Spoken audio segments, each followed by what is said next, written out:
Alrighty. I hereby call to order this meeting of the Planning Board Tuesday, September 8th, and conference room B at 6 o'clock. Is there anyone from the public that wants to say anything today?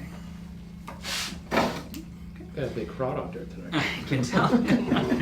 So our first order of business is to look at the minutes from August 25th. I have them here. Has everyone had a chance to review them? Who was present? So you have the right quorum. I'm not sure if you do. We have 3 out of 5. Okay. All right. So that's Yep. quorum. Is there a motion to approve or any I'm comments? making a motion, we approve the minutes. Is there a second? Okay. All in favor? Aye. Aye. All against? Abstentions? One abstention. All right. So the next order of business here is we have no old business. We're going to move to the public street acceptance policy, the City Council Public Safety Subcommittee. So I have a copy of this document here. Jess, do you want to tell us a little bit about this? Well, I could defer to Dan. since- No, I was Okay. kind of down here because I was been on vacation. I mean, I know that she was presenting it or going to present you with a document, so I just Right. kind of wanted to, because we're having a meeting a week from tonight, so I just kind of wanted to. Okay, all right. So the Public Safety Subcommittee for City Council has been working on this. Several of you attended a meeting many months ago where we sat down with the subcommittee to discuss the protocol and changes that they wanted to see, and we sort of just bounced ideas around on what would make most sense. And so this is what was sent to me in June, July, and I marked up my comments and sent it back to the committee, and I've also provided you with a markup of my comments. I mean, I think it's in better shape than the last time we saw it. I still think it's confusing from an applicant standpoint. I had a really hard time following myself what the procedure was, so I think that there's still some organizational things that need to happen as part of this, and maybe that'll happen as part of the formatting process, I don't know, but, I'm glad you said that. I mean, because just looking at the copy that I have that I printed out, it's got all these handwritten notes all over the place. those are my notes. Okay. Those are my handwritten notes. So what you really need, what was provided by the subcommittee was the typed up version. All those handwritten stuff, that's Your all me. commentary. Okay. That's all me, so you can see where Okay, I'm yeah. coming from. All right. So in terms of process here, what you're looking for, it's your subcommittee, is that correct? I'm a member, it's really, Counselor Hayes has really been into this. Driving it? Right, driving it. So what you're looking for is for the planning board to go through this bit by bit and kind of embed it and kick it back, or? I guess that was her. Yeah, I think the whole thing is not just the planning board. I think with the street accept, we have some subdivisions that have been on the books now for over 16 years that have never been accepted. Okay. And we lose Chapter 90 money because if they're not accepted by the city, then the state doesn't pay for that mileage of road. So this was an attempt, at least in mine, I don't want to speak for the rest of the committee, so I'll just speak my opinion. This was an attempt to try to get a process where if someone comes in with a subdivision, they kind of have to almost preload the street acceptance into their plan that comes to the planning board and to any other boards, conservation, this, again, I don't know this, I should have brought my document with me, it would be easier, but, so this was kind of a thing to just sort of Bring it to the forefront. consolidate one of your, and again, I don't want to go, but like what happens a lot is we're looking at a street acceptance now of a project that's been approved. And we're not sure exactly, this planning board gave certainly, what do you call it? Exemptions or conditions that, like lowered conditions or whatever. And there's a little bit of damage, so, kind of we'd like to avoid, so now we may have to hold up the contractor and say, well, you gotta repair these. Mainly, I'll just give you, it was like around berms, instead of, it's a granite is the standard.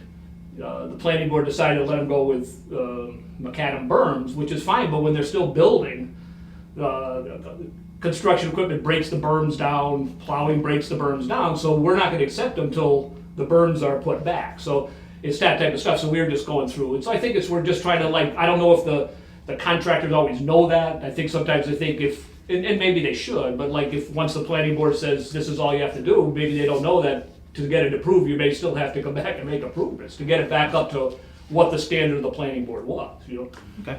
So I think so that's what it is. It's not, unfortunately for you guys, I think it does put a little, and maybe too much, Jessica, on the planning, puts a lot more on the planning board, I think, to get these people to sign off, or the planning department too, I think, and I don't know if that's wholly fair, but. Well, what also makes it tricky, I think, if you look at it from the developer's perspective, is that really what a subdivision is in the planning and zoning world is the road construction. Those lots can sit vacant for as long as they need to sit vacant because they can't sell them, they can't build on them because they don't have the financing. So a lot of it is tied to the developer's financing and what they're able to acquire for financing. Some of our local developers can access financing really easily, some of them can't. So that's where it gets a little bit tricky, and I think from their perspective, they want to try to get the road accepted because they financially are having a hard No, time, absolutely. so it's like this, it's a sort of, Balance. it's a juggling act, I guess, Right. and so, Did you have a chance to read some of Jessica's comments in this? Yes, I have that document, I read it before, I just, I thought Councilor Hayes might come tonight, so I thought she would be the one kind of being presenting it, so I just kind of wanted to hear what you guys, if you were gonna make any comments, or what she was gonna make for that. what she said in the email that she sent to us I read was, that, yeah. was everything was fine. Planning board just needs to determine what they wanted to do about performance guarantees, performance I bonds. saw. I didn't know which one. And then, She says whichever method is easiest to deduct maintenance fees is good for us. Which makes it kind of an accounting.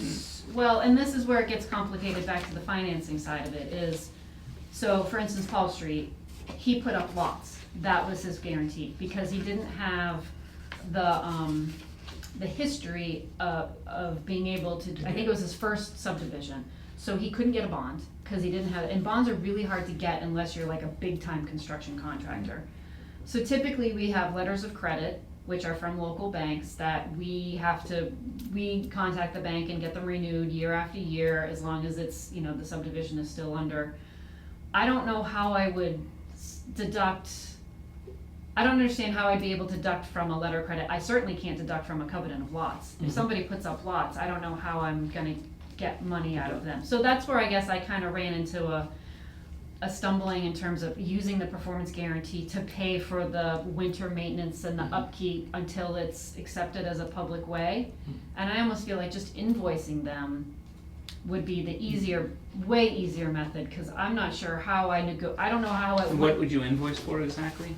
Well, it was for the plowing, is what it said in here. Again, just as a point of, the state, there's been several state committees and boards saying that until the road's accepted, unless you have a vote citywide, you're not supposed to be using city money to plow private streets. Got it. I see. So that's what's kind of moving this. In other words, so again, when you go back to some of these developments that have been being plowed for 14 years, and again, we're not getting Chapter 90 money, it doesn't seem a good deal for the city. Yeah, great. So we're trying to make a procedure where obviously you can't necessarily do it the day their plan is, but and you try to be, the city has to be mindful of public safety too. You can't just leave people out there. So I think that. So I think that's a little of what's pushing it too, and I think that's where the money comes from. In other words, if there's a time lapse, then the city will keep plowing it, but they're gonna get invoiced for the plowing. No, I And I think it's a certainly real will bring issue. that back to the committee on a better way to invoice it or whatever. Yeah, That's what I was going to suggest. Is if it seems like you're accepting of some of these changes, if maybe we could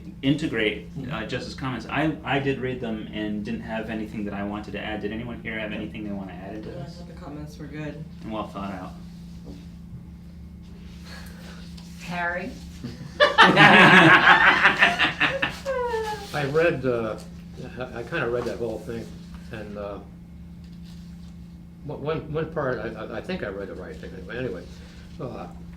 What I found really, really funny was the part that when they're charging somebody so much to plow their street, or sand the street per hour, or whatever it was. Was that in there? Yeah, there's a per hour charge, I think it's Yeah, probably well, based on. who's it to say how long it takes to plow a road, depending how much snow is there, or the sand road? Right, well, I mean, Money. Are they gonna charge the homeowner that? no, they're gonna charge the developer. The developer has the road. In a planned business, in a Okay. planned development, Who, the development owns the road. It's not Is somebody gonna go out there and watch them how long it takes to plow the road or sand the road? I mean, who's to say? Who's the enforcer? Is that what you're saying? Yeah, I mean, Harry, if I get what the committee has said in the past, if a contractor has the equipment and the expertise and it can do it to the city's satisfaction, they can plow the road themselves and not get invoiced. This is Well, I'm just going by this is what- for a developer that has the city plowing it, and so Yeah. it's the public works that's gonna say, this road, we plow, and this is what it I'm costs just to trying plow. to figure out how they can determine how long it's gonna take and what they're gonna charge, that's all I was trying to figure out. Right. So has your committee checked in with, I mean, I know that you've talked to the city engineer quite a bit on Right, this. and I think she's checked with She has checked with Joe too, DPW? but I'll Okay. put that on my list too. Okay. Make sure that- I got my checklist here. So, I think this is moving forward well. Integrate Jess's comments, look at invoicing and how that might be possible. Looking at enforcement, I guess would be checking with DPW. With DPW. Then- And- On the pricing, or how it's Yeah. gonna be determined, right? How, Sherry, that's your question, in other words, how is public works Right. gonna determine? Right. Because, I mean, obviously, a 12-inch storm and a 4-inch storm are two different. Exactly, or Are 3 gonna foot take, storm. you know, one's gonna take, let's just say an hour and a half, and Yeah. one's gonna take 40 minutes, you know? Now, you're talking about the whole development, then, you're just talking about, you know, like one single house or something, you're Right. talking about the whole. You're talking just the roads. you The know, whole street, roads yeah. and the- Okay. One other person to check, and I only know because when I sent her this with the planning board agenda, she hasn't seen it yet, it's the city clerk. And she's mentioned a lot in here in terms of what her responsibilities are, and so it would be worthwhile, she had not seen the document at all. So I just wanna make sure, and I asked her, I said, if you wanna look it over and just provide comments to me in email that I'll provide to the board, but I feel like your committee and. Should do it direct. There should be some direct correspondence with her. There was a little bit of back and forth also between Jen and Barbara today about whether it's gonna be an ordinance or whether it's gonna be a policy procedure, and I don't know what the answer to that. I think I actually made a note of that as well. My first thing, is this being incorporated into general ordinances, or is this just the rules and regs to be maintained by council? Her So- email says that it will be an ordinance. The email she sent earlier today. Jen or Barbara? I don't know if you were. Counselor Hayes. Oh, okay. Yeah, it says this will be an ordinance, so we'll possibly need a hand getting it formatted for that. Right, and then Barbara responded and Oh, said. that was we have- after. Yeah, that was Sorry. after. I don't think Okay. you guys were all CC'd on that. So- So there's question on that too. Okay. So you got some good moving points to go forward Absolutely, with. to come back, right. But I'd love to add, just on a personal level, that I think it is an important issue, and it's, No, I'm no, glad you absolutely. guys are pushing it, so. No, I can't wait to see the next version. I appreciate that. It's been a long time coming, but. There's also some new requirements, it seems, that are different than what's existing now, so there's not public hearings, you don't have public hearings for street acceptance, they're just you're not required to have a I don't public think we're hearing. required Do to you have them anyway? I'm trying to think the last time we actually accepted, we did accept one, not in the last year, autumn, I think it was autumn in, Yes, Willow.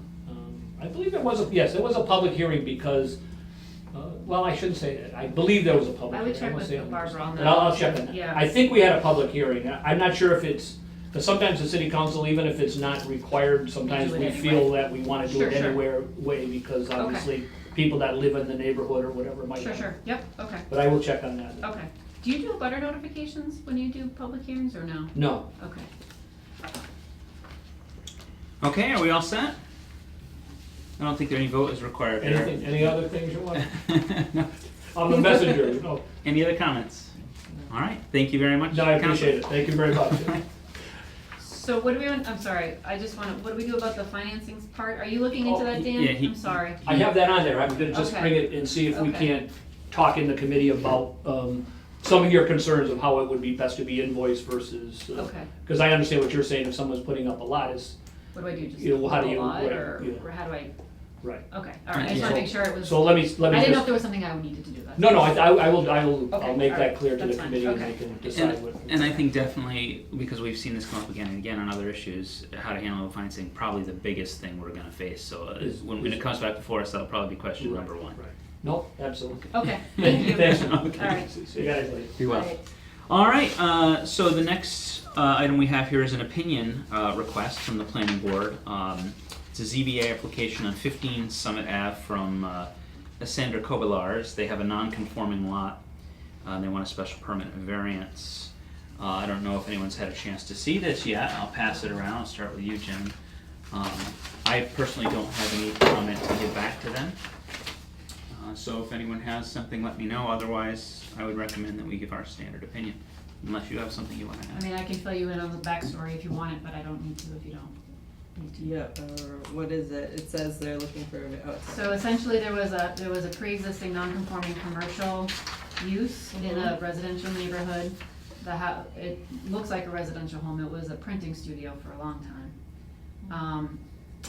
An individual purchased it with the intent of converting it to a single-family house, which we thought was great since that was conforming to the neighborhood in terms of uses. Apparently the house was structurally unsound, so they demoed it. And in doing so, Oh, no, they're not. they triggered and needed a variance because it's a pre-existing non-conforming lot, so they didn't do their. No. So, and it is non-conforming because it is The not lot enough size. frontage, or?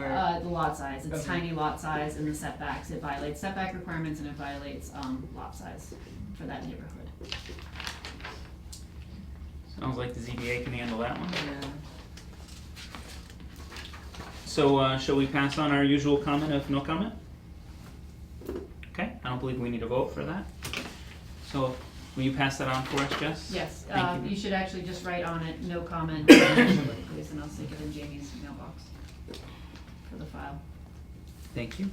All right, we have no other administrative items here. I tend to give Jess an opportunity to let us know if there's anything coming up big that we need to worry about.